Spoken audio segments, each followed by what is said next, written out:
ಎಲ್ಲರಿಗೂ ನಮಸ್ಕಾರ. ನಾನು ಡಾಕ್ಟರ್ ಜಿತೇಶ್, ನಿಸರ್ಗ ಹಾಸ್ಪಿಟಲ್ ಸಿರ್ಸಿ. ನಮ್ಮಲ್ಲಿ usually after an age of 40 ತುಂಬ ಜನರಲ್ಲಿ ಕಂಡುಬರುವಂಥ ಒಂದು ಕಾಮನ್ ಪ್ರಾಬ್ಲಮ್ ಏನು ಅಂದರೆ ಹೈಪರ್ ಟೆನ್ಷನ್ ಅಥವಾ ಅಧಿಕ ರಕ್ತದ ಒತ್ತಡ. ಸೊ ಹೇಗೆ ನಮ್ಮಲ್ಲಿ ತುಂಬ ಜಾಸ್ತಿ ಡಯಾಬಿಟಿಕ್ ಪೇಷಂಟ್ಸ್ ಇದ್ದಾರೋ ಅದೇ ಥರ ಆಫ್ಟರ್ ಅನ್ ಏಜ್ ಆಫ್ 40 ಅಥವಾ 50 ಅಥವಾ 60 ಆಲ್ಮೋಸ್ಟ್ ಎಲ್ಲರಿಗೂ ಕೂಡ ಈ ಬಿ ಪಿ ಮಾತ್ರ ಇದ್ದೇ ಇರುತ್ತೆ. ಸೊ ಬಿ ಪಿದು ಕಾಂಪ್ಲಿಕೇಶನ್ಸ್ ಆರ್ ವೆರಿ ಫ್ಯಾಟಲ್. ಅಂದರೆ ಕೆಲವರಿಗೆ ತುಂಬ ಜನರಿಗೆ ಅವರಿಗೆ ಬಿ ಪಿ ಸಮಸ್ಯೆ ಇದೆಯಂತಾನೆ ಗೊತ್ತಿರಲ್ಲ.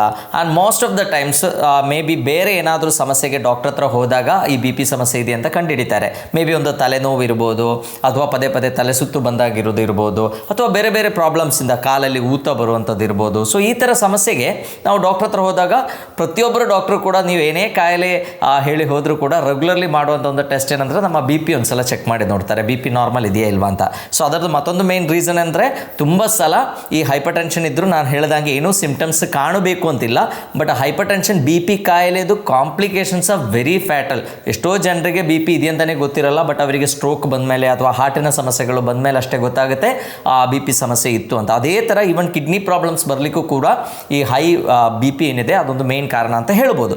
ಸೊ ನಾನು ಈ ವಿಡಿಯೋದಲ್ಲಿ ಬಿ ಪಿ ಸಮಸ್ಯೆಯಿಂದ ಬರುವಂಥ ಕಾಂಪ್ಲಿಕೇಶನ್ಸನ್ನು ತಡೆಗಟ್ಟಲಿಕ್ಕೆ ನಾವು ತಗೊಳ್ಳೇಬೇಕಾಗಿರುವಂಥ ಕೆಲವು ಪೌಷ್ಟಿಕಾಂಶಗಳ ಬಗ್ಗೆ ನಿಮ್ಮೊಟ್ಟಿಗೆ ಶೇರ್ ಮಾಡ್ತೇನೆ. ನಮ್ಮ ಬಾಡಿಯಲ್ಲಿರುವಂಥ ಕೆಲವು ಆರ್ಗನ್ಸು ಸರಿಯಾಗಿ ಫಂಕ್ಷನ್ ಆದರೆ ಮಾತ್ರ ನಮ್ಮ ಈ ಬಿ ಪಿ ಏನಿದೆ ಅದು ಕಂಟ್ರೋಲ್ ಆಗುತ್ತೆ. ಸೊ ಅದು ಅಡ್ರಿನಲ್ ಗ್ಲ್ಯಾಂಡ್ ಇರ್ಬೋದು, ಕಿಡ್ನಿ ಇರ್ಬೋದು, ಲಂಗ್ಸ್ ಇರ್ಬೋದು, ಲಿವರ್ ಇರ್ಬೋದು. ಸೊ ಇದೆಲ್ಲ ಸೇರಿ ನಮ್ಮ ಬಾಡಿಯಲ್ಲಿ ನಮ್ಮ ಬಿ ಪಿಯನ್ನು ಕರೆಕ್ಟಾಗಿ ಮೇಂಟೈನ್ ಮಾಡುತ್ತೆ. ಸೊ ಈ ಬಿ ಪಿ ಅಂದರೆ ಏನು? ನಮ್ಮ ರಕ್ತನಾಳಗಳೊಳಗೆ ಫ್ಲೋ ಆಗುವಾಗ ಅಲ್ಲಿ ಆ ವಾಲ್ಸಲ್ಲಿ ಎಕ್ಸರ್ಟ್ ಮಾಡುವಂಥ ಪ್ರೆಷರ್ನ ನಾವು ಬಿ ಪಿ ಅಥವಾ ಬ್ಲಡ್ ಪ್ರೆಷರ್ ಅಂತ ಹೇಳ್ತೀವಿ.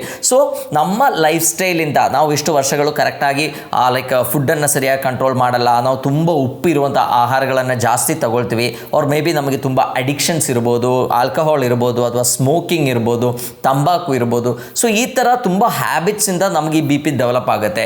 ಮತ್ತು ನಮ್ಮ ಓಲ್ಡ್ ಏಜಲ್ಲಿ ನಮಗೆ ಗೊತ್ತು ನಮ್ಮ ಬಾಡಿಯಲ್ಲಿ ಆಕ್ಸಿಡೇಷನ್ ಪ್ರೋಸೆಸ್ ಆಗ್ತಾ ಇರ್ತದೆ. ಸೊ ಆಕ್ಸಿಡೇಷನ್ ಆದಾಗ ನಮ್ಮ ಸೆಲ್ ಏಜಿಂಗ್ ಆಗ್ತಾ ಇರ್ತದೆ, ನಮ್ಮ ರಕ್ತನಾಳಗಳಲ್ಲಿರುವಂಥ ಆ ಇಲಾಸ್ಟಿಸಿಟಿ ಸರಿಯಾಗಿ ಮೇಂಟೈನ್ ಆಗಲ್ಲ, ಅಲ್ಲಿ ಕೊಲೆಸ್ಟ್ರಾಲ್ ಡೆಪಾಸಿಟ್ ಆಗುವಂಥ ಸಾಧ್ಯತೆ ಇದೆ.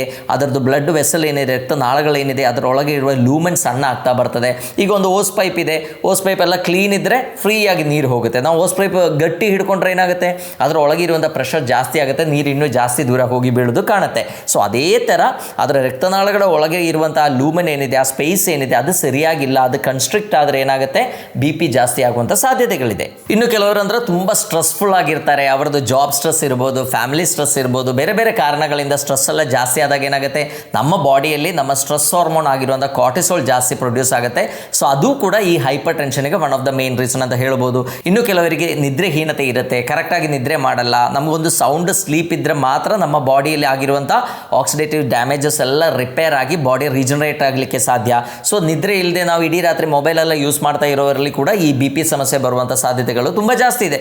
ಸೊ ಭಾಳಷ್ಟು ಕಾರಣಗಳಿಂದ ನಮಗೆ ಈ ಬಿ ಪಿ ಸಮಸ್ಯೆ ಬರ್ಬೋದು. ಸೊ ಅದಕ್ಕೆ ನೋಡಿ ನಾವು ಎಷ್ಟೋ ವರ್ಷಗಳು ಈ ತಪ್ಪು ಆಹಾರ ಕ್ರಮ, ತುಂಬ ಹೈ ಸಾಲ್ಟ್ ಇಂಟೇಕ್, ಆ್ಯಕ್ಚುಲಿ ಪ್ರತಿಯೊಂದು ತರಕಾರಿಯಲ್ಲೂ, ಪ್ರತಿಯೊಂದು ಹಣ್ಣಲ್ಲೂ, ಪ್ರತಿಯೊಂದು ಫುಡ್ಡಲ್ಲಿ ಕೂಡ ಸೋಡಿಯಂ ಕ್ಲೋರೈಡ್ ಇದೆ. ಬಟ್ ನಾವೇನು ಮಾಡ್ತೀವಿ, ಇನ್ ಅಡಿಷನ್ ನಾವು ಉಪ್ಪು ತುಂಬ ಹಾಕ್ಕೊಳ್ತೀವಿ. ಒಂದು ದಿವಸಕ್ಕೆ ಆ್ಯಕ್ಚುಲಿ 1500 ಮಿಲಿಗ್ರಾಮ್ಸ್ ಆಫ್ ಸಾಲ್ಟ್ ಏನಿದೆ ಅದು ಬೇಕಾದಂಗೆ ಸಾಕು, ಬಟ್ ನಾವು ಇನ್ ಅಡಿಷನ್ ತುಂಬ ಸಾಲ್ಟ್ ತಗೊಳ್ತೀವಿ. ಅದು ನಮಗೆ ಗೊತ್ತಿರಲ್ಲ. ಕೆಲವು ಸಲ ನಾವು ಜಂಕ್ ಫುಡ್ಗಳು ತಗೊಳ್ತೀವಿ, ಈಗ ಫ್ರೆಂಚ್ ಫ್ರೈಸ್ ಇರ್ಬೋದು, ಈ ಥರ ಜಂಕ್ ಫುಡ್ಗಳು ತಗೊಳ್ಳುವಾಗ ಇಟ್ ಲುಕ್ಸ್ ವೆರಿ ಟೇಸ್ಟಿ, ತುಂಬ ಚೆನ್ನಾಗಿದೆ ಅಂತ ಅಂದ್ಕೊಂಡು ನಾವು ಅದು ತಿಂತೀವಿ, ಬಟ್ ಅದರಲ್ಲಿ ಹೈ ಸಾಲ್ಟ್ ಇರುತ್ತೆ. ಸೊ ರೆಗ್ಯುಲರ್ಲಿ ಈ ಥರ ಫುಡ್ ಹ್ಯಾಬಿಟ್ ಇರೋವರಲ್ಲಿ ಕೂಡ ಈ ಬಿ ಪಿ ಕಾಯಿಲೆ ಏನಿದೆ ಅದು ತುಂಬ ಬೇಗ ಕಂಡು ಬರುತ್ತೆ. ಇನ್ನು ಕೆಲವರು ಎಕ್ಸಸೈಸ್ ಮಾಡೋದೇ ಇಲ್ಲ, ನಮ್ಮ ರಕ್ತನಾಳಗಳು ಚೆನ್ನಾಗಿರಬೇಕು, ನಮ್ಮ ಬಾಡಿಯೆಲ್ಲ ಹಾರ್ಮೋನ್ ಎಲ್ಲ ಬ್ಯಾಲೆನ್ಸ್ ಆಗಬೇಕು ಅಂದರೂ ಕೂಡ ಈ exercise is very important. And exercise ಮಾಡದೇ ಇರೋರಿಗೆ ಒಬೇಸಿಟಿ ಬರುವಂಥ ಸಾಧ್ಯತೆ ಇದೆ, ಬಾಡಿಯಲ್ಲಿ ಕೆಟ್ಟ ಫ್ಯಾಟ್ ಏನಿದೆ ಅದು ಡೆಪಾಸಿಟ್ ಆಗುವಂಥ ಸಾಧ್ಯತೆ ಇದೆ. ಸೊ ನಮಗೆ ಬಿ ಪಿ ಕಾಯಿಲೆ ಬರುವಂಥ ಸಾಧ್ಯತೆ ಕೂಡ ಇದೆ. ಆ್ಯಂಡ್ ಈ ಬಿ ಪಿ ಬಗ್ಗೆ ನಾವು ಯಾಕೆ ಇಷ್ಟೆಲ್ಲ ಇಂಪಾರ್ಟೆನ್ಸ್ ಕೊಡಬೇಕು ಅಂದರೆ ಬಿ ಪಿ ಕಾಂಪ್ಲಿಕೇಶನ್ಸ್. ಸೊ ಎಷ್ಟೋ ಜನರಿಗೆ ಸ್ಟ್ರೋಕ್ ಬಂದ ಮೇಲೆ ಗೊತ್ತಾಗುತ್ತೆ ಅವರಿಗೆ ಬಿ ಪಿ ಸಮಸ್ಯೆ ಇತ್ತು ಅಂತ ಗೊತ್ತಾಗುತ್ತೆ. ಸೊ ಅದೇ ಥರ ಇನ್ನು ಕೆಲವರಿಗೆ ಹಾರ್ಟ್ ಅಟ್ಯಾಕ್ ಬಂದ ಮೇಲೆ ಗೊತ್ತಾಗುತ್ತೆ ಅವರಿಗೆ ಬಿ ಪಿ ಸಮಸ್ಯೆ ಇತ್ತು ಅಂತ ಗೊತ್ತಾಗುತ್ತೆ. ಸೊ ಇದೇ ಥರ ತುಂಬ ಸಲ ಏನಾಗುತ್ತೆ, ಬಿ ಪಿ ಕಾಯಿಲೆ ಅನ್ಐಡೆಂಟಿಫೈಡ್ ಆಗಿರುತ್ತೆ, ಅದರದ್ದು ಏನೂ ಸಿಂಪ್ಟಮ್ಸ್ ಕಾಣಿಸ್ಕೊಳ್ಳಲ್ಲ, ಬಟ್ ಅದರದ್ದು complications are very dangerous. So ಹಾಗಾಗಿ ಈಗ ಆಗುವಂಥ ಎಷ್ಟೋ ಸ್ಟ್ರೋಕ್ ಪೇಷಂಟ್ಸ್ಗೆ ಒನ್ ಆಫ್ ದ ಮೇನ್ ಕಾರಣ ಏನು ಅಂತ ಕೇಳಿದ್ರೆ ಈ ಬಿ ಪಿ ಸಮಸ್ಯೆ. ಆ್ಯಂಡ್ ಈಗ ಆ್ಯಕ್ಚುಲಿ ಜಸ್ಟ್ ಒಂದು ಕೊಲೆಸ್ಟ್ರಾಲ್ ಇದ್ದರೆ ನಮಗೆ ಹಾರ್ಟ್ ಅಟ್ಯಾಕ್ ಬರಬೇಕು ಅಂತಿಲ್ಲ. ಸೊ ಯಾವಾಗ ಕೊಲೆಸ್ಟ್ರಾಲ್ ಒಟ್ಟಿಗೆ ಬಿ ಪಿ ಸಮಸ್ಯೆ ಇದೆಯೋ, ಅವರಿಗೆ ಡಯಾಬಿಟಿಸ್ ಪ್ರಾಬ್ಲಮ್ ಇದೆಯೋ, ಅಥವಾ ಅವರಿಗೆ ಏನಾದರೂ ಅಡಿಕ್ಷನ್ ಸ್ಮೋಕಿಂಗ್ ಇದೆಯೋ, ಸೊ ಈ ಥರ ಸಮಸ್ಯೆ ಇದ್ದವರಲ್ಲಿ ಕಾಂಪ್ಲಿಕೇಶನ್ಸ್ ಬರುವಂಥ ಸಾಧ್ಯತೆ ಏನಿದೆ ಅದು ತುಂಬ ಜಾಸ್ತಿ ಇದೆ. ಸೊ ಈಗ ಒಂದು ಡಾಕ್ಟರ್ ಹತ್ರ ಹೋದ ಕೂಡಲೇ ಅವರು ಬಿ ಪಿ ಚೆಕ್ ಮಾಡಿ ಓಕೆ ನಿಮ್ಮ ಬಿ ಪಿ ಏನಿದೆ 140/90 ಇದೆ ಅಥವಾ 150/100 ಇದೆ ಅಂತ ಹೇಳಿ ಇಮ್ಮಿಡಿಯೇಟ್ಲಿ ಯಾರು ಮೆಡಿಸಿನ್ಸ್ ಕೊಡಲ್ಲ. ಸೊ ಅವರೇನು ಹೇಳ್ತಾರೆ, ನೀವು ಕರೆಕ್ಟಾಗಿರೋಂಥ ಫುಡ್ ಹ್ಯಾಬಿಟ್ ಮಾಡಿ ನೋಡಿ, ಸ್ಟ್ರೆಸ್ಸು ತಗೋಬೇಡಿ, ಚೆನ್ನಾಗಿ ನಿದ್ರೆ ಮಾಡಿ, ಒಂದು 2-3 ದಿವಸ ಬಿಟ್ಟು ಮತ್ತೆ ಬನ್ನಿ, ಮತ್ತೊಮ್ಮೆ ನಾವು ಚೆಕ್ ಮಾಡಿ ನೋಡೋಣ, ಆವಾಗಲೂ ನಿಮ್ಮ ಬಿ ಪಿ ಜಾಸ್ತಿ ಇದ್ದರೆ ನಾವು ಅದಕ್ಕೆ ಮೆಡಿಕೇಶನ್ ಕೊಡಬೇಕಾಗುತ್ತೆ ಅಂತ ಹೇಳ್ತಾರೆ ಅವರು. ಸೊ ಬಿ ಪಿ ಮೆಡಿಸಿನ್ಸ್ ತಗೊಳ್ತಾ ಇರೋರು ಅದನ್ನು ಡಾಕ್ಟರ್ ಹತ್ರ ಕೇಳದೆ ಬಿಡಲೇಬಾರ್ದು. ಬಟ್ ಅದರ ಒಟ್ಟಿಗೆ ನಾನೀಗ ಹೇಳಲಿಕ್ಕಿರುವಂಥ ಲೈಕ್ ನ್ಯೂಟ್ರಿಯೆಂಟ್ಸ್, ವೈಟಮಿನ್ಸ್ ಇರ್ಬೋದು ಅಥವಾ ಫುಡ್ ಸಪ್ಲಿಮೆಂಟ್ಸ್ ಇರ್ಬೋದು, ಅದು ನೀವು ತಗೊಂಡ್ರೆ ಬಿ ಪಿದು ಕಾಂಪ್ಲಿಕೇಶನ್ಸನ್ನು ಕಂಪ್ಲೀಟ್ಲಿ ನಮಗೆ ಸ್ಟಾಪ್ ಮಾಡಲಿಕ್ಕಾಗತ್ತೆ. ಸೊ ಇದರಲ್ಲಿ ಫಸ್ಟ್ ಆ್ಯಂಡ್ ಫಾರ್ಮೋಸ್ಟ್ ಯಾವುದು ಅಂದರೆ omega 3 fatty acid. B P ಸಮಸ್ಯೆ ಇರೋರು ಅವರ ಕಾಂಪ್ಲಿಕೇಶನ್ಸನ್ನು ಕಡಿಮೆ ಮಾಡಲಿಕ್ಕೆ omega 3 fatty acid is one of the best medicine. So omega 3 fatty ಆಸಿಡ್ನ ನಾವು ನ್ಯಾಚುರಲ್ ಬ್ಲಡ್ ತಿನ್ನರ್ ಅಂತಾನೆ ಹೇಳ್ಬೋದು. ಆ್ಯಂಡ್ ಅದರಲ್ಲಿ ಇರುವಂಥ EPA ಅಂದರೆ EPA ಮತ್ತು DHA ಏನಿದೆ, ಇಕೋಸಾ ಪೆಂಟನೋಯಿಕ್ ಆಸಿಡ್ ಮತ್ತು ಡಿಕೋಸಾ ಹೆಕ್ಸನೋಯಿಕ್ ಆಸಿಡ್ ಏನಿದೆ, ದೇ ಆರ್ ವೆರಿ ಗುಡ್. ಅದರಲ್ಲಿ ಮೇನ್ಲಿ ಈ EPA ಏನು ಮಾಡುತ್ತೆ ಅಂದರೆ ನಮ್ಮ ರಕ್ತನಾಳಗಳ ಒಳಗೆ ಇರುವಂಥ ಇನ್ಫ್ಲಮೇಷನ್ನ ಕಡಿಮೆ ಮಾಡುತ್ತೆ. ಸೊ ಎಷ್ಟೋ ಕೇಸಸಲ್ಲಿ ಏನಾಗುತ್ತೆ, ನಮಗೆ ಬಿ ಪಿ ಕಾಯಿಲೆ ಇದ್ದಾಗ ನಮಗೆ ಈ ಬ್ಲಾಕ್ಸ್ಗಳೆಲ್ಲ ಡೆವಲಪ್ ಆಗುವಂಥ ಸಾಧ್ಯತೆ ಇದೆ. ಸೊ ಎಷ್ಟೋ ಜನ ಹೇಳ್ತಾರೆ ನಮಗೆ ಸಡನ್ ಆಗಿ ಹಾರ್ಟ್ ಅಟ್ಯಾಕ್ ಬಂತು, ಒಂದೇ ಹಾರ್ಟ್ ಅಟ್ಯಾಕಲ್ಲೇ ಪೇಷಂಟ್ ತೀರೋಗಿದ್ದ ಕೇಸ್ಗಳು ನಾವು ತುಂಬ ಸಲ ನೋಡ್ತೀವಿ. ಸೊ ಕೆಲವರಿಗೆ ಅನ್ಸ್ಟೇಬಲ್ ಆಗಿರುವಂಥ ಬ್ಲಾಕ್ ಇರುತ್ತೆ. ಸೊ ಈ ರೆಗ್ಯುಲರ್ಲಿ ಒಮೆಗಾ 3 ಫ್ಯಾಟಿ ಆಸಿಡ್ ತಗೊಳ್ಳೋದ್ರಿಂದ ಈ ಬ್ಲಾಕನ್ನು ಸ್ಟೆಬಿಲೈಸ್ ಮಾಡಲಿಕ್ಕೆ ಹೆಲ್ಪ್ ಆಗುತ್ತೆ. ನಮ್ಮ ಎಂಡೋಥೀಲಿಯಲ್ ಡಿಸ್ಫಂಕ್ಷನ್ ಅಂತ ಹೇಳ್ತೀವಿ, ನಮ್ಮ ರಕ್ತನಾಳಗಳ ಒಳಗೆ ಇರುವಂಥ ಆ ಇನ್ಫ್ಲಮೇಷನ್ ಏನಿದೆ ಅದನ್ನು ಕಡಿಮೆ ಮಾಡಿ ಅಲ್ಲಿ ಆಗುವಂಥ ಇಂಜುರೀಸನ್ನು ಪ್ರಿವೆಂಟ್ ಮಾಡಲಿಕ್ಕೆ ಈ ಒಮೆಗಾ 3 ಏನಿದೆ one of the best medicine ಅಂತ ನಾವು ಹೇಳ್ತೀವಿ. ಆ್ಯಂಡ್ ಅದರೊಟ್ಟಿಗೆ ನಮಗೆ ಗೊತ್ತು ಟ್ರೈಗ್ಲಿಸರೈಡ್ ವ್ಯಾಲ್ಯೂಸ್, ನಮ್ಮ ಕೊಲೆಸ್ಟ್ರಾಲ್, ನಮ್ಮ ಕೆಟ್ಟ ಕೊಲೆಸ್ಟ್ರಾಲ್, ಒಂದು ಟ್ರೈಗ್ಲಿಸರೈಡ್ ಏನಿದೆ ಅದನ್ನು ನ್ಯಾಚುರಲಿ ಕಡಿಮೆ ಮಾಡಲಿಕ್ಕೂ ಕೂಡ omega 3 can be one of the best medicine. So ಹಾಗಾಗಿ ಬಿ ಪಿ ಕಾಯಿಲೆ ಇರೋರು ಏನು ಮಾಡಬೇಕು, ಒಮೆಗಾ 3 ಸಪ್ಲಿಮೆಂಟ್ಸ್ ತಗೊಳ್ಳೋದು ತುಂಬ ಒಳ್ಳೆಯದು. ಓಕೆ, ಅದು ಯೂಶ್ವಲಿ ಒಮೆಗಾ 3 ಫ್ಯಾಟಿ ಆಸಿಡ್ ಏನಿದೆ ಜಾಸ್ತಿ ಮೀನುಗಳಲ್ಲೇ ಸಿಗುತ್ತೆ. ಸೊ ಮೀನುಗಳು ತಗೊಳ್ಳೋರಾದರೆ ಅವರು ತಾರಲೆ ಬಂಗಡೆ ಈ ಥರ ಮೀನುಗಳನ್ನು ಜಾಸ್ತಿ ಸೇವಿಸ್ಬೋದು. ಸೊ ಅದೇ ಥರ ಲೈಕ್ ವೆಜಿಟೇರಿಯನ್ಸ್ ಆದರೆ ಅವರ ಅಗಸೆ ಬೀಜ ಈ ಥರ ಸೀಡ್ಸ್ ಏನಿದೆ ಅದು ಸೇವಿಸಿದ್ರು ಕೂಡ ಸಿಗುತ್ತೆ. But comparatively it is better to have a supplement. Omega 3 ಸಪ್ಲಿಮೆಂಟ್ಸನ್ನು ರೆಗ್ಯುಲರ್ಲಿ ಮೇ ಬಿ ಮಿನಿಮಮ್ ಡೋಸಲ್ಲಿ ತಗೊಳ್ಳಿ, ಮೇ ಬಿ ಒಂದು 1000 mg ಒಮೆಗಾ 3 ಪರ್ ಡೇ ನೀವು ತಗೋಬೋದು. ಇಲ್ಲ ಓಕೆ ಪರ್ ಡೇ ತಗೊಳ್ಳೋದು ಬೇಡ, ನಮಗೆ ಸಪ್ಲಿಮೆಂಟ್ಸ್ ತಗೊಳ್ಳಿಕ್ಕೆ ಇಷ್ಟ ಇಲ್ಲ ಅಂತ ಇದ್ದವ್ರು ಏನು ಮಾಡ್ಬೋದು, ಮೇ ಬಿ ವೀಕ್ಲಿ ಅಟ್ಲೀಸ್ಟ್ ಒಂದು ಟ್ವೈಸ್ ಆರ್ ಥ್ರೈಸ್ ಆದರೂ ಈ ಒಮೆಗಾ 3 ಸಪ್ಲಿಮೆಂಟ್ಸ್ ತಗೊಳ್ಳೋದು ತುಂಬ ಒಳ್ಳೆಯದು. ಯಾಕೆಂದರೆ ಆ ಇನ್ಫ್ಲಮೇಷನ್ನ ಕಡಿಮೆ ಮಾಡಿ ಮುಂದೆ ಬರಲಿಕ್ಕಿರುವಂಥ ಎಷ್ಟೋ ಕಾಂಪ್ಲಿಕೇಶನ್ಸನ್ನು ಪ್ರಿವೆಂಟ್ ಮಾಡಲಿಕ್ಕೆ omega 3 can be A miracle food. Next is potassium. So B P ಕಾಯಿಲೆ ಇರೋರು ಹೈ ಪೊಟ್ಯಾಷಿಯಮ್ ಇರುವಂಥ ಆಹಾರಗಳು ಸೇವಿಸೋದು ತುಂಬ ಒಳ್ಳೆಯದು. ಯಾಕೆಂದರೆ ನಮ್ಮ ಹಾರ್ಟಲ್ಲಿರುವ ಮಸಲ್ಸು ಮತ್ತು ರಕ್ತನಾಳಗಳಲ್ಲಿರುವಂಥ ಮಸಲ್ಸ್ ಎಲ್ಲ ಸರಿಯಾಗಿ ಫಂಕ್ಷನ್ ಆಗಬೇಕು ಅಂದರೆ ಈ ಪೊಟ್ಯಾಷಿಯಮ್ ಬೇಕಾಗುತ್ತೆ. ಮತ್ತು ನಮ್ಮ ಬಾಡಿಯಲ್ಲಿರುವಂಥ ಸೋಡಿಯಂ ಏನಿದೆ ಅದನ್ನು ಕಂಟ್ರೋಲ್ ಮಾಡಲಿಕ್ಕೆ, ಅದನ್ನು ರೆಗ್ಯುಲೇಟ್ ಮಾಡಲಿಕ್ಕೂ ಕೂಡ potassium can be a very good food supplement. So potassium ಜಾಸ್ತಿ ಇರುವಂಥ ಆಹಾರಗಳು ತಗೊಂಡಾಗ ನಮ್ಮ ಬಾಡಿಯಲ್ಲಿರುವಂಥ ಎಕ್ಸಸ್ ಫ್ಲೂಯಿಡನ್ನು, potassium is a very good diuretic, ಮೂತ್ರ ಜಾಸ್ತಿ ಹೋಗುತ್ತೆ. ಅದಕ್ಕೆ ನೀವು ನೋಡಿ ತುಂಬ ಲೈಕ್ ಹಣ್ಣುಗಳು ನಾವು ಜಾಸ್ತಿ ತಗೊಂಡ್ರೆ ಪದೇ ಪದೇ ಮೂತ್ರ ಮಾಡಬೇಕು ಅಂತ ಅನಿಸುತ್ತೆ. ಸೊ ಅದು ಮಾಡುವಾಗ ಏನಾಗುತ್ತೆ, ನಮ್ಮ ಬಾಡಿಯಲ್ಲಿ ವಾಟರ್ ರಿಟೆನ್ಷನ್ ಏನಿದೆ ಅದು ಕಡಿಮೆ ಆಗುತ್ತೆ. ನಮ್ಮ ಬಾಡಿಯಲ್ಲಿ ನಮ್ಮ ಬಿ ಪಿ ಏನಿದೆ ಅದು ಕಂಟ್ರೋಲ್ ಮಾಡಲಿಕ್ಕೂ ಕೂಡ ತುಂಬ ಇದು ಹೆಲ್ಪ್ಫುಲ್ ಆಗುತ್ತೆ. ನಾನು ಹೇಳಿದಂಗೆ ಸೋಡಿಯಮನ್ನು ಕಂಟ್ರೋಲ್ ಮಾಡಲಿಕ್ಕೆ ಮತ್ತು ರಕ್ತನಾಳಗಳಲ್ಲಿರುವಂಥ ಆ ಮಸಲ್ಸ್ ಏನಿದೆ ಅದರದ್ದು ಕರೆಕ್ಟಾಗಿರೋ ಆ್ಯಕ್ಷನ್ ಆಗಬೇಕು, ಅದು ಕರೆಕ್ಟಾಗಿ ರಿಲ್ಯಾಕ್ಸ್ ಆಗಬೇಕು ಅಂದರೂ ಕೂಡ ನಮಗೆ ಪೊಟ್ಯಾಷಿಯಮ್ ಬೇಕೇ ಬೇಕು. ಸೊ ಪೊಟ್ಯಾಷಿಯಮ್ ರಿಚ್ ಆಗಿರುವಂಥ ಫುಡ್ಗಳು ಅಂದರೆ ಎಲ್ಲ ತರಕಾರಿಗಳಲ್ಲಿ ಮ್ಯಾಕ್ಸಿಮಮ್ ಪೊಟ್ಯಾಷಿಯಮ್ ಸಿಗುತ್ತೆ. ಅದೇ ಥರ ಒಳ್ಳೆ ನಮ್ಮ ಹಣ್ಣುಗಳೇನಿದೆ, ಬಾಳೆಹಣ್ಣು ಒನ್ ಆಫ್ ದ ಬೆಸ್ಟ್ ಅಂತ ಹೇಳ್ತೀವಿ. ಅದೇ ಥರ ಪೇರ್ಲೆ ಹಣ್ಣು ಅಥವಾ ನಾವು ಸೀಬೆಹಣ್ಣು ಅಂತ ಹೇಳ್ತೀವಿ, ಗುವಾ ಫ್ರೂಟ್ ಏನಿದೆಯಲ್ಲ ಅದು ತುಂಬ ಒಳ್ಳೆಯದು. ರೆಗ್ಯುಲರ್ಲಿ ಬಿ ಪಿ ಕಾಯಿಲೆ ಇರೋರು ಒಂದು ಬಾಳೆಹಣ್ಣನ್ನು ಸೇವಿಸೋದು ಅಥವಾ ಪೇರ್ಲೆ ಹಣ್ಣನ್ನು ಸೇವಿಸಿದ್ರೆ ಅವರ ಬಿ ಪಿ ಏನಿದೆ ತುಂಬ ಚೆನ್ನಾಗಿ ಕಂಟ್ರೋಲ್ ಮಾಡಲಿಕ್ಕಾಗತ್ತೆ. ಎಷ್ಟೋ ಕೇಸಸಲ್ಲಿ ನಾವು ನೋಡ್ತೀವಿ, ಈವನ್ ಮೆಡಿಕೇಶನ್ ತಗೊಂಡು ಕೂಡ ಹೈ ಬಿ ಪಿ ಇರೋರು ಅವರು ನಮ್ಮಲ್ಲಿ ಬಂದು ಏನು ಮಾಡ್ತಾರೆ ಅಂದರೆ ಕಂಪ್ಲೀಟಾಗಿ ರಾ ವೆಜಿಟೇಬಲ್ ಮೇಲೆ ಇರ್ತಾರೆ, ಬರೀ ಹಸಿ ತರಕಾರಿ, ಸೊಪ್ಪುಗಳು ಮತ್ತು ಏನು ಹಣ್ಣುಗಳು. ಸೊ ಈ ಥರ ಫುಡ್ ಒಂದು 10 days ಮಾಡಿ ನೋಡುವಾಗ ಅವರ ಬಿ ಪಿ ಇಸ್ ಬಿಕಮಿಂಗ್ 110/70 ಅಷ್ಟು. ಓಕೆ, ನನಗೆ ಗೊತ್ತು ಲೈಫ್ ಲಾಂಗ್ ಇದೇ ಥರ ಇರಲಿಕ್ಕಾಗಲ್ಲ. ಬಟ್ ನಾವೇನು ಮಾಡ್ಬೋದು, ನಮ್ಮ ರೆಗ್ಯುಲರ್ ಫುಡ್ ಹ್ಯಾಬಿಟ್ ಏನಿದೆ ಅದರಲ್ಲಿ ಅಟ್ಲೀಸ್ಟ್ ಆ ಸಾಲ್ಟನ್ನು ಕಂಪ್ಲೀಟ್ಲಿ ಕಟ್ ಡೌನ್ ಮಾಡಿ ಈ ಥರ ಹಣ್ಣುಗಳನ್ನು ಮತ್ತು ತರಕಾರಿಗಳನ್ನು ಜಾಸ್ತಿ ಸೇವಿಸಿದರೆ ನಮ್ಮ ಬಿ ಪಿ ಮೆಡಿಕೇಷನ್ ಏನಿದೆ ಅದನ್ನು ತುಂಬ ನಮಗೆ ಕಡಿಮೆ ಡೋಸಲ್ಲಿ ಇಟ್ಕೊಳ್ಳಿಕ್ಕೆ ಸಾಧ್ಯ. ಮತ್ತು ನಮಗೆ ಬರಲಿಕ್ಕಿರುವಂಥ ಎಷ್ಟೋ ಕಾಂಪ್ಲಿಕೇಶನ್ಸು ಈ ಬಿ ಪಿಯಿಂದಾನೇ ಹೆಲ್ತ್ ಕಂಪ್ಲೀಟ್ ಹಾಳಾಗುತ್ತೆ ಅಂತ ನಾನು ಹೇಳಲ್ಲ. ನಮಗೆ ಈ ಥರ ನ್ಯಾಚುರಲ್ ಫುಡ್ ತಗೊಂಡಾಗ ಏನಾಗುತ್ತೆ, ನಮ್ಮ ಒಬೆಸಿಟಿ ಕಂಟ್ರೋಲ್ ಆಗುತ್ತೆ, ನಮ್ಮ ಕೊಲೆಸ್ಟ್ರಾಲ್ ಲೆವೆಲ್ ನಾರ್ಮಲ್ ಆಗುತ್ತೆ, ನಮ್ಮ ಡಯಾಬಿಟಿಸ್ ಇದ್ದರೆ ಅದು ಕಂಟ್ರೋಲ್ ಆಗುತ್ತೆ. ಆ್ಯಂಡ್ ನಮ್ಮ ಬಾಡಿಯಲ್ಲಿ ನಮ್ಮ ರಕ್ತನಾಳಗಳೊಳಗೆ ಆಗುವಂಥ ಎಂಡೋಥೀಲಿಯಲ್ ಡಿಸ್ಫಂಕ್ಷನ್ ಪ್ರಿವೆಂಟ್ ಮಾಡಲಿಕ್ಕೆ ಬೇಕಾಗಿರುವಂಥ ಎಷ್ಟೋ ಆ್ಯಂಟಿ ಆಕ್ಸಿಡೆಂಟ್ಸು ನಮ್ಮ ಈ ಹಣ್ಣುಗಳಲ್ಲಿ ಮತ್ತು ತರಕಾರಿಯಲ್ಲಿ ಸಿಗುತ್ತೆ. ಸೊ ಬಿ ಪಿ ಕಾಯಿಲೆ ಇರೋರು ಏನು ಮಾಡ್ಬೋದು, ಒಂದು ಹೊತ್ತಿಂದು ಫುಡ್ಡನ್ನು ಲೈಕ್ ಕ್ಯಾನ್ಸಲ್ ಮಾಡಿ ಅದರ ಬದಲು ಏನು ಮಾಡಿ ನೀವು ಹಣ್ಣುಗಳನ್ನು ತಗೊಳ್ಳಿ ಅಥವಾ ಬೇಯಿಸಿದ ತರಕಾರಿಗಳನ್ನು ತಗೊಳ್ಳಿ. ಸೊ ಮತ್ತು ನಿಮಗೆ ಆ ಡಿಫ್ರೆನ್ಸ್ ಗೊತ್ತಾಗುತ್ತೆ. ನಮ್ಮ ವೆಯ್ಟ್ ಕಡಿಮೆ ಆದಾಗ ಈ ತುಂಬ ಜನರ ನಾವು ನೋಡ್ತೀವಿ, ತುಂಬ ದೊಡ್ಡ ಹೊಟ್ಟೆ, ರಾತ್ರಿ ಸ್ನೋರಿಂಗ್ ತುಂಬ ಇರುತ್ತೆ, ಸ್ಲೀಪ್ ಏಪ್ನಿ ಇರುತ್ತೆ, ಅವರಲ್ಲಿ ಕೂಡ ಈ ಬಿ ಪಿ ಸಮಸ್ಯೆ ಏನಿದೆ ತುಂಬ ಜಾಸ್ತಿ ಕಂಡು ಬರ್ತಾ ಇದೆ. ಸೊ ಅವರ ವೆಯ್ಟನ್ನು ಕಡಿಮೆ ಮಾಡಿ ಹೊಟ್ಟೆ ಕಡಿಮೆ ಮಾಡಿದ್ರೆ ನ್ಯಾಚುರಲಿ ಏನಾಗುತ್ತೆ, ಬಿ ಪಿನೂ ಕಂಟ್ರೋಲ್ ಆಗುತ್ತೆ, ಸ್ನೋರಿಂಗು ಕಂಟ್ರೋಲ್ ಆಗುತ್ತೆ, ಬರ್ಲಿಕ್ಕಿರೋದು ಎಷ್ಟೋ ಕಾಯಿಲೆಗಳು ಕೂಡ ಕಂಟ್ರೋಲ್ ಆಗುತ್ತೆ. ಸೊ ನಮ್ಮ ಆಹಾರದಲ್ಲಿ ಜಾಸ್ತಿ ಪೊಟ್ಯಾಷಿಯಂ ಇರುವಂಥ ಆಹಾರಗಳನ್ನು ನಾವು ಇನ್ಕ್ಲೂಡ್ ಮಾಡಬೇಕು ಬಿ ಪಿ ಸಮಸ್ಯೆ ಇದ್ದವರು. ಆ್ಯಂಡ್ ಅದರಲ್ಲಿ ಈವನ್ ಬಾರ್ಲಿ ನೀರು one of the best actually. ಪ್ರತಿ ದಿವಸ 1 ಲೀಟರ್ ಬಾರ್ಲಿ, 4-5 ಚಮಚ ಬಾರ್ಲಿ ಅಕ್ಕಿಯನ್ನು 1 ಲೀಟರ್ ನೀರಿಗೆ ಹಾಕಿ ಕುದಿಸಿ ಸೋಸಿ ಆ ನೀರನ್ನು ರೆಗ್ಯುಲರ್ಲಿ ಸೇವಿಸ್ತಾ ಇದ್ದರೆ ಅದು ಕೂಡ ಒನ್ ಆಫ್ ದ ಬೆಸ್ಟ್ ಡಯೂರೆಟಿಕ್. ನಮ್ಮ ಬಿ ಪಿಯನ್ನು ಕಂಟ್ರೋಲ್ ಮಾಡಲಿಕ್ಕೆ ಅದು ತುಂಬ ಹೆಲ್ಪ್ಫುಲ್ ಆಗುತ್ತೆ. ಸೊ ಅದೇ ಥರ ಬಾಳೆ ದಿಂಡಿನ ರಸ ಕೂಡ ತುಂಬ ಒಳ್ಳೆಯದು. ಬಾಳೆ ದಿಂಡು ತಗೊಂಡು ಪ್ರತಿ ದಿವಸ ಒಂದು ಜ್ಯೂಸ್ ಮಾಡಿ ತಗೊಳ್ಳೋದು ಕೂಡ ಈ ಬಿ ಪಿ ಕಂಟ್ರೋಲ್ ಮಾಡಲಿಕ್ಕೆ ನಿಮಗೆ ತುಂಬ ಹೆಲ್ಪ್ ಆಗುತ್ತೆ. Next is magnesium. So B P ಸಮಸ್ಯೆ ಇರೋರು ಮೆಗ್ನೀಷಿಯಂ ಸಪ್ಲಿಮೆಂಟ್ಸ್ ತಗೊಳ್ಳೋದು ಕೂಡ ತುಂಬ ಒಳ್ಳೆಯದು. ಮೆಗ್ನೀಷಿಯಂ ಸಪ್ಲಿಮೆಂಟ್ಸೇ ತಗೋಬೇಕು ಅಂತಿಲ್ಲ, ನಮ್ಮ ಸುತ್ತಮುತ್ತಲು ಸಿಗುವಂಥ ಎಷ್ಟೋ ತರಕಾರಿಗಳಲ್ಲಿ ಈ ಮೆಗ್ನೀಷಿಯಂ ನಮಗೆ ಸಫಿಷಿಯೆಂಟ್ ಆಗಿ ಸಿಗುತ್ತೆ. ಅದೇ ಥರ ಹೋಲ್ ಗ್ರೈನ್ ಧಾನ್ಯಗಳೆಲ್ಲ ತಗೊಳ್ಳುವಾಗ ನಾವು ಪಾಲಿಶ್ಡ್ ರೈಸ್ ತಗೊಳ್ಳೋ ಬದಲು ಹೋಲ್ ಗ್ರೈನ್ ತಗೊಂಡ್ರೆ ಅದರಲ್ಲಿ ತುಂಬ ಜಾಸ್ತಿ ಮೆಗ್ನೀಷಿಯಂ ಸಿಗುತ್ತೆ. ಅದೇ ಥರ ನಟ್ಸ್ಗಳನ್ನು, ವ್ಯಾಲ್ನಟ್ ಇರ್ಬೋದು, ಆಪ್ರಿಕೋಟ್ ಇರ್ಬೋದು, ಈ ಥರ ನಟ್ಸ್ಗಳೇನಿದೆ ಅಂದರೆ ಕ್ಯಾಶ್ಯೂ ಇರ್ಬೋದು, ಇದೆಲ್ಲ ಇನ್ಕ್ಲೂಡ್ ಮಾಡುವಾಗ ಅದರಲ್ಲಿ ಕೂಡ ನಮಗೆ ಸಫಿಷಿಯೆಂಟ್ ಆಗಿ ಮೆಗ್ನೀಷಿಯಂ ಸಿಗುತ್ತೆ. ಸೊ ಈ ಮೆಗ್ನೀಷಿಯಂ ಏನು ಮಾಡುತ್ತೆ ಅಂದರೆ ಇದು ಒಂದು natural like calcium channel blocker. So ಈ ವ್ಯಾಸೋ ಕನ್ಸ್ಟ್ರಕ್ಷನ್ ಏನಿದೆ, ರಕ್ತನಾಳಗಳು ಗಟ್ಟಿಯಾಗೋದು ಅಂದರೆ ಕನ್ಸ್ಟ್ರಿಕ್ಟ್ ಆಗೋದನ್ನ ಪ್ರಿವೆಂಟ್ ಮಾಡಲಿಕ್ಕೆ ಮತ್ತು ಬ್ಲಡ್ ವೆಸಲ್ ರಿಲ್ಯಾಕ್ಸ್ ಆಗಲಿಕ್ಕೂ ಕೂಡ ಈ ಮೆಗ್ನೀಷಿಯಂ ಏನಿದೆ ಅದು ತುಂಬ ಒಳ್ಳೆಯದು ಅಂತ ನಾವು ಹೇಳ್ತೀವಿ. ಅದೇ ಥರ ನಮ್ಮ ಎಂಡೋಥೀಲಿಯಂ, ರಕ್ತನಾಳಗಳ ಒಳಗಡೆ ಇರುವಂಥ ಆ ಏರಿಯಾ ಏನಿದೆ, ಎಂಡೋಥೀಲಿಯಂ ಏನಿದೆ, ಅಲ್ಲಿ ಆಗುವಂಥ ಆಕ್ಸಿಡೇಟಿವ್ ಸ್ಟ್ರೆಸ್ಸನ್ನು ಕಡಿಮೆ ಮಾಡಲಿಕ್ಕೆ, ನಮ್ಮ ಬಾಡಿಯಲ್ಲಿ ಪ್ರತಿ ನಿಮಿಷ ಎಷ್ಟೋ ಟಾಕ್ಸಿನ್ಸ್ ಪ್ರೊಡ್ಯೂಸ್ ಆಗ್ತಾ ಇರ್ತದೆ. ಸೊ ಅದರಿಂದ ಈ ಎಂಡೋಥೀಲಿಯಂ ಮೇಲೆ ಕೂಡ ಭಾಳಷ್ಟು ದುಷ್ಪರಿಣಾಮಗಳಿರುತ್ತೆ.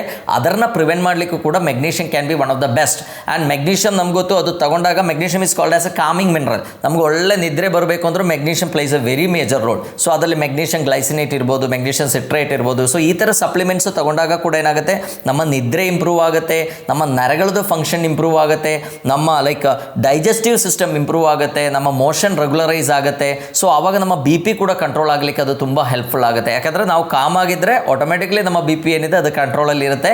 ಆ್ಯಂಡ್ ನಿದ್ರೆ ಕೂಡ ಚೆನ್ನಾಗಾದ್ರೆ ಮಾತ್ರ ನಮ್ಮ ಬಿ ಪಿ ಒಳ್ಳೆ ಚೆನ್ನಾಗಿ ರೆಗ್ಯುಲೇಟ್ ಮಾಡಲಿಕ್ಕಾಗುತ್ತೆ.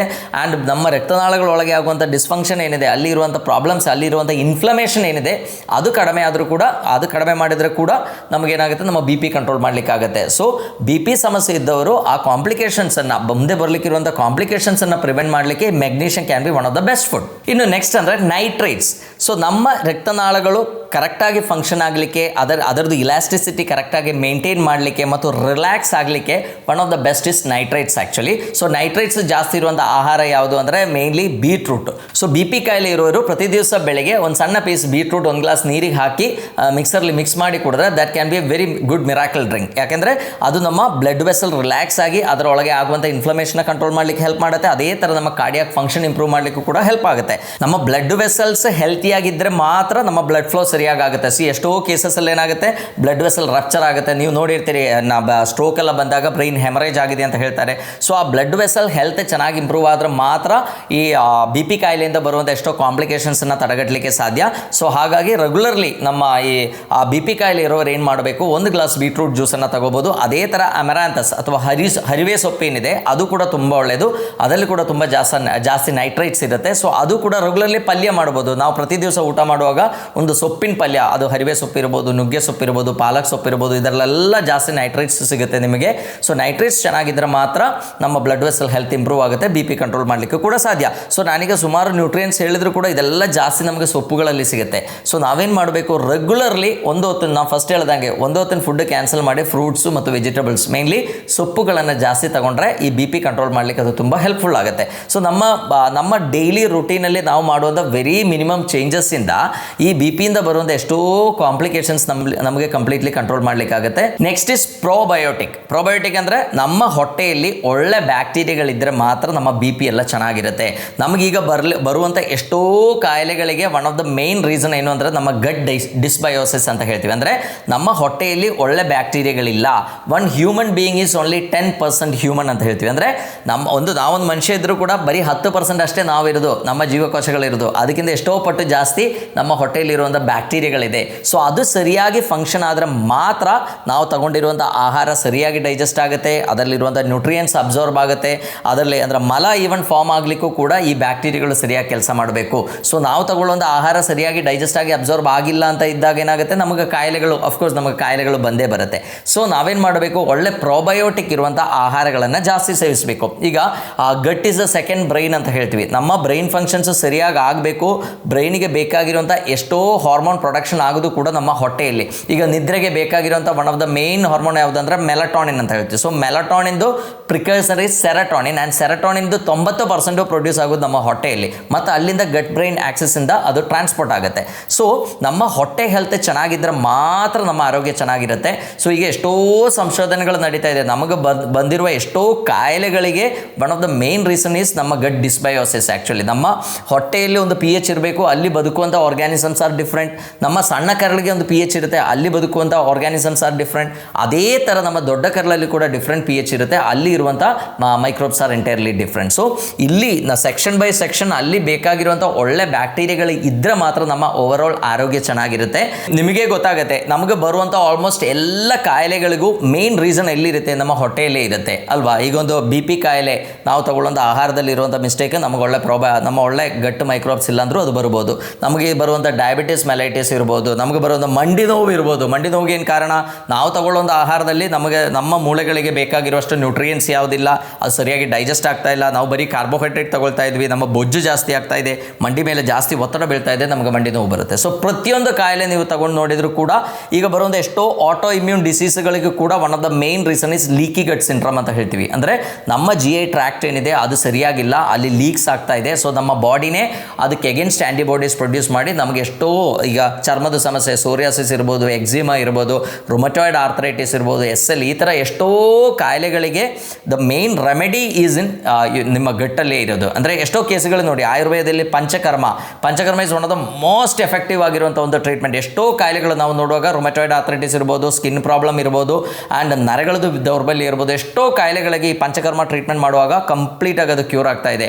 ಸೊ ಅದರಲ್ಲಿ ಮೇನ್ಲಿ ಮಾಡೋದೇನು, ನಮ್ಮ ಗಟ್ ಕರೆಕ್ಷನ್ ಮಾಡ್ತೀವಿ ನಾವು, ನಮ್ಮ ಕರೆಕ್ಟಾಗಿರುವಂಥ ಡೈಜೆಸ್ಟಿವ್ ಪವರ್ನ ಇಂಪ್ರೂವ್ ಮಾಡ್ತೀವಿ, ಅಲ್ಲಿರುವಂಥ ಲೀಕ್ಗಳನ್ನು ರಿಪೇರ್ ಮಾಡ್ತೀವಿ, ನಮ್ಮ ಮೋಷನ್ ಕ್ಲೀನ್ ಮಾಡ್ತೀವಿ, ಅದರಲ್ಲೇ ಅರ್ಧ ಕಾಯಿಲೆ ಎಲ್ಲ ಅಲ್ಲೇ ಗುಣ ಆಗೋಗುತ್ತೆ. ಸೊ ನಾವೇನು ಮಾಡಬೇಕು, ನಮ್ಮ ಹೊಟ್ಟೆಗೆ ಬೇಕಾಗಿರುವಂಥ ಒಳ್ಳೆ ಪ್ರೋಬಯೋಟಿಕ್ ಮತ್ತು ಪ್ರೀಬಯೋಟಿಕ್ ಕೂಡ ನಾರಿನಂಶ ಜಾಸ್ತಿ ತಗೋಬೇಕು. ನಮಗೊತ್ತು ಕೊಲೆಸ್ಟ್ರಾಲ್ ಲೆವೆಲ್ಸ್ ನಾರ್ಮಲ್ ಆಗಲಿಕ್ಕೆ, ಟ್ರೈಗ್ಲಿಸರೈಡ್ ಲೆವೆಲ್ಸ್ ಎಲ್ಲ ನಾರ್ಮಲ್ ಆಗಬೇಕು ಅಂದರೆ ನಾರಿನಂಶ ಜಾಸ್ತಿ ಇರುವಂಥ ಆಹಾರಗಳು ನಾವು ಸೇವಿಸಲೇಬೇಕು. ಸೊ ಈಗ ನಾರಿನಂಶ ಇರುವಂಥ ಆಹಾರಗಳು ನಮಗೆ ಸೇವಿಸೋದೇ ತುಂಬ ಇಷ್ಟ ಅಲ್ಲ ನಮಗೀಗ. ಆ್ಯಕ್ಚುಲಿ ಎಲ್ಲ ಮೈದಾ ಹಿಂದೆ ಹೋಗ್ತಾ ಇದ್ದಾರೆ. ಈಗ ಒಂದು ನಾವು ಚಪಾತಿ ತಿನ್ನುವಾಗ ಕೂಡ ಮೊದಲು ನಾವು ಚಪಾತಿ ಚ್ಯೂ ಮಾಡುವಾಗ ಇರುವಂಥ ಆ ಟೇಸ್ಟ್ ನಮಗೀಗ ಫೀಲ್ ಆಗ್ತಾ ಇಲ್ಲ, ಜಾಸ್ತಿ ಮೈದಾನೇ ಬರ್ತಾ ಇದೆ. ಆ್ಯಂಡ್ ಅಲ್ಲಿ ಅದಕ್ಕೆ ಅಲ್ವಾ ಈ ಗ್ಲೂಟಿನಲ್ಲಿ ಈಗ ಇಷ್ಟೊಂದು ಅಲರ್ಜಿ ಕ್ರಿಯೇಟ್ ಆಗಲಿಕ್ಕಿರುವಂಥ ಮೇನ್ ರೀಸನ್ ಅಂದರೆ ಎಲ್ಲ ಆರ್ಟಿಫಿಷಿಯಲ್ ಆಗಿಬಿಟ್ಟಿದೆ ಈಗ. ಸೊ ನಾವೇನು ಮಾಡಬೇಕು, ಒಳ್ಳೆ ನಾರಿನಂಶ ಇರುವಂಥ ಆಹಾರ, ನಮ್ಮ ಸುತ್ತಮುತ್ತಲಿರುವಂಥ ಸೊಪ್ಪುಗಳಿರ್ಬೋದು, ತರಕಾರಿ ಇರ್ಬೋದು, ಎಲ್ಲ ಧಾನ್ಯಗಳು ತಗೊಳ್ಳುವಾಗ ಆದಷ್ಟು ಹೋಲ್ ಗ್ರೇನ್ ತಗೊಳ್ಳಿ. ನೀವು ಚಪಾತಿಗೆ ಹಿಟ್ಟು ರೆಡಿ ಮಾಡುವಾಗ ಆದಷ್ಟು ಗೋಧಿ ತರಿಸಿ ಅದನ್ನು ಪುಡಿ ಮಾಡಿ ನೀವೇ ನಿಮ್ಮ ಇದರಲ್ಲಿ ಮಿಲ್ಲಲ್ಲಿ ಮಾಡ್ಕೊಳ್ಳಿ. ರೆಡಿಮೇಡ್ ಪ್ಯಾಕೆಟ್ಸ್ಗಳು ತಗೊಳ್ಳೋದನ್ನು ಆದಷ್ಟು ನಾವು ಕಡಿಮೆ ಮಾಡಬೇಕು. ಸೊ ಇದೆಲ್ಲ ಮಾಡುವಾಗ ಏನಾಗುತ್ತೆ, ನಮಗೆ ಸಫಿಷಿಯೆಂಟಾಗಿ ಪ್ರೀಬಯೋಟಿಕ್ ಸಿಗುತ್ತೆ, ನಮಗೆ ಸಫಿಷಿಯೆಂಟಾಗಿ ಪ್ರೋಬಯೋಟಿಕ್ ಸಿಗುತ್ತೆ. ಸೊ ಹಾಗಾಗಿ ನಮ್ಮ ಆರೋಗ್ಯ ಇಂಪ್ರೂವ್ ಆಗುತ್ತೆ, ನಮ್ಮ BP ಕಾಯಿಲೆಯಿಂದ ಬರುವಂಥ ಕಾಂಪ್ಲಿಕೇಶನ್ಸ್ ಪ್ರಿವೆಂಟ್ ಮಾಡಲಿಕ್ಕೂ ಕೂಡ ಅದು ತುಂಬ ಹೆಲ್ಪ್ಫುಲ್ ಆಗುತ್ತೆ. ಈಗ ವೈಟಮಿನ್ D ಮತ್ತು vitamin C, so vitamin D ಇದ್ದರೆ ಮಾತ್ರ ನಮ್ಮ ಬಾಡಿ ಫಂಕ್ಷನ್ಸ್ ಎಲ್ಲ ಸರಿಯಾಗುತ್ತೆ. ಈ BP ಕಾಯಿಲೆಯಿಂದ ಬರುವಂಥ ಕಾಂಪ್ಲಿಕೇಶನ್ಸ್ ಪ್ರಿವೆಂಟ್ ಮಾಡಲಿಕ್ಕೂ ಕೂಡ ಅದು ತುಂಬ ಹೆಲ್ಪ್ ಆಗುತ್ತೆ. ಸೊ ಅದೇ ಥರನೇ vitamin C is the best anti accident. So vitamin C ಇದ್ದರೆ ಮಾತ್ರ ನಮ್ಮ ರಕ್ತನಾಳಗಳೊಳಗೆ ಇರುವಂಥ ಇನ್ಫ್ಲಮೇಷನ್ನ ಕಂಟ್ರೋಲ್ ಮಾಡಲಿಕ್ಕಾಗುತ್ತೆ. ಈಗ ಕ್ಯಾಲ್ಸಿಯಂ ರೆಗ್ಯುಲೇಟ್ ಮಾಡಲಿಕ್ಕೂ ಕೂಡ ಅದು ತುಂಬ ಒಳ್ಳೆಯದು. ಸೊ ನಮ್ಮ ಓವರ್ ಆಲ್ ಹೆಲ್ತ್ ಇಂಪ್ರೂವ್ ಆಗಲಿಕ್ಕೆ ಮತ್ತು ಈ BP ಕಾಯಿಲೆಯಿಂದ ಬರುವಂಥ ಕಾಂಪ್ಲಿಕೇಶನ್ಸನ್ನು ಪ್ರಿವೆಂಟ್ ಮಾಡಲಿಕ್ಕೂ ಅದು ತುಂಬ ಹೆಲ್ಪ್ ಆಗುತ್ತೆ. ಸೊ ಇದೇ ಥರ ಭಾಳಷ್ಟು ನ್ಯೂಟ್ರಿಯೆಂಟ್ಸ್ ಇದೆ, ಕೋಎನ್ಜೈಮ್, ಕ್ಯೂಟನ್ ಇರ್ಬೋದು. ಸೊ ಈ ಥರ ತುಂಬ ನ್ಯೂಟ್ರಿಯೆಂಟ್ಸ್ ಇದೆ. ಬಟ್ ಇದೆಲ್ಲ ನಾವು ಒಂದೊಂದಾಗಿ ಹೇಳಿ ಬೇರೆ ಬೇರೆ ಫುಡ್ ಹುಡುಕ್ಲಿಕ್ಕೆ ಆಗಲ್ಲ. ಬಟ್ ನಾವು ತಗೊಳ್ಳೋಂಥ ತರಕಾರಿಗಳಲ್ಲಿ ಇದು ಮ್ಯಾಕ್ಸಿಮಮ್ ಇದೆ. ಸೊ BP ಕಾಯಿಲೆ ಇರೋರು ಏನು ಮಾಡಬೇಕು, ಫಸ್ಟ್ ವೆಯ್ಟನ್ನು ಆದಷ್ಟು ನಾವು ಕಂಟ್ರೋಲ್ ಮಾಡ್ಕೋಬೇಕು, ಸಾಲ್ಟನ್ನು ಕಂಪ್ಲೀಟ್ ರೆಸ್ಟ್ರಿಕ್ಟ್ ಮಾಡಬೇಕು.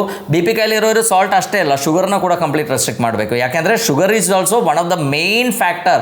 ನಮ್ಮ ರಕ್ತನಾಳಗಳಲ್ಲಿ ಇನ್ಫ್ಲಮೇಷನ್ ಆಗಿ ಬ್ಲಾಕ್ ಕ್ರಿಯೇಟ್ ಮಾಡಲಿಕ್ಕಿರುವಂಥ one of the main factor is sugar actually. So BP ಕಾಯಿಲೆ ಇರೋರು ಬರೀ ಉಪ್ಪು ಬಿಟ್ಟರೆ ಆಗಲ್ಲ, ಅವರು ಅದರ ಒಟ್ಟಿಗೆ ಸಕ್ಕರೆ ಕೂಡ ಬಿಡಬೇಕಾಗತ್ತೆ. ಆ್ಯಂಡ್ ಸಾಫ್ಟ್ ಡ್ರಿಂಕ್ಸ್ ತುಂಬ ಹೈ ಫ್ರಕ್ಟ್ರೋಸ್, ಹೈ ಕೋನ್ ಸಿರಪಲ್ಲಿ ಇರುವಂಥ ಸಾಫ್ಟ್ ಡ್ರಿಂಕ್ಸ್ ತೊಗೊಂಡಾಗ ಏನಾಗುತ್ತೆ, ಅದು ಕೂಡ ಇನ್ಫ್ಲಮೇಷನ್ಗೆ ಕಾರಣ ಆಗುತ್ತೆ. ನಾ ಹೇಳಿದ್ದೇನೆ, ನಮ್ಮ liver, kidney, lungs, adrenal gland ಇದೆಲ್ಲ ಸರಿಯಾಗಿ ಕೆಲಸ ಮಾಡಿದ್ರೆ ಮಾತ್ರ ನಮ್ಮ ಬಿ ಪಿ ಕಂಟ್ರೋಲ್ ಆಗುತ್ತೆ. ಆ್ಯಂಡ್ ಈಗ ಬರೋದು ಎಷ್ಟೋ ಕ್ರಾನಿಕ್ ಕಿಡ್ನಿ ಫೇಲ್ಯೂರಲ್ಲಿ ಕೂಡ one of the main reason is hypertension. So ನಾನೀಗ ಹೇಳಿರುವಂಥ ಪೌಷ್ಟಿಕಾಂಶಗಳನ್ನು ಪ್ರತಿಯೊಂದು ಬಿ ಪಿ ಇರುವವರು ಕೂಡ ತಗೊಳ್ಳೇಬೇಕು. ನಿಮಗೆ ಮುಂದೆ ಬರಲಿಕ್ಕಿರುವಂಥ ಎಷ್ಟೋ ಕಾಂಪ್ಲಿಕೇಶನ್ಸನ್ನು ಅದರಿಂದ ಪ್ರಿವೆಂಟ್ ಮಾಡ್ಬೋದು ಅಂತ ಹೇಳ್ತಾ ಎಲ್ಲರಿಗೂ ಧನ್ಯವಾದ.